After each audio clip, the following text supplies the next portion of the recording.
Hi, and welcome back to the Cannabis Sommelier. I'm your host, Andrew Freedman. Thanks for joining me for another episode of Cocktailing with Cannabis. One of the most famous writers of our time was also a huge drinker. Ernest Hemingway was renowned in Havana, Cuba as Papa, and when he walked into La Floridita and ordered a drink, he proclaimed he liked it, but he wishes it had double the rum and less sugar. And so La Floridita invented the Hemingway Special Daiquiri. After years, they added a little bit of grapefruit and a little bit of maraschino into the drink. So we're gonna make my take on the famous Hemingway Daiquiri. All right, so let's learn how to make a Hemingway Daiquiri. So, very important, rum. Bacardi was made in Cuba for quite some time. I don't remember when it moved out, but I know it is made in Puerto Rico now. So we need 2 ounces of rum. We need a quarter to a half of maraschino. That's about a 3/4. And then we have our THC infused simple syrup. We need about a half ounce of this. Most importantly, some grapefruit.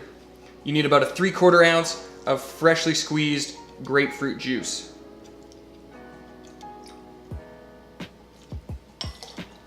Perfect. And then just a little bit of lime, I like. Our very important ingredient in cocktailing is always ice. So let's add some ice in.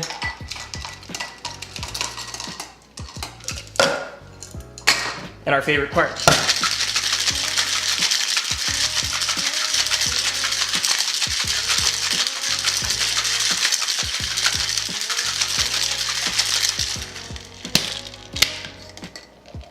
You'll see that condensation form, and that's really what we're looking for.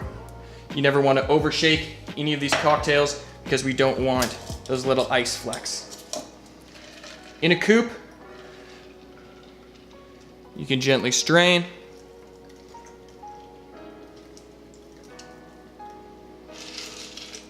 Perfect. Right to the top. And then I couldn't decide with the garnish. So I'm gonna give it a lime wheel, let it lay in there, and I'm also gonna give it some grapefruit because, well, I want to. And I loved that the grapefruit was in there. And you know, what's better than a double garnish? So there you go. That's how we make a Hemingway Daiquiri. Thank you so much for tuning in to another episode of Cocktailing with Cannabis. I hope you'll try your own Hemingway Daiquiri at home. Make sure to like, comment, share, and subscribe. Until next week, cheers.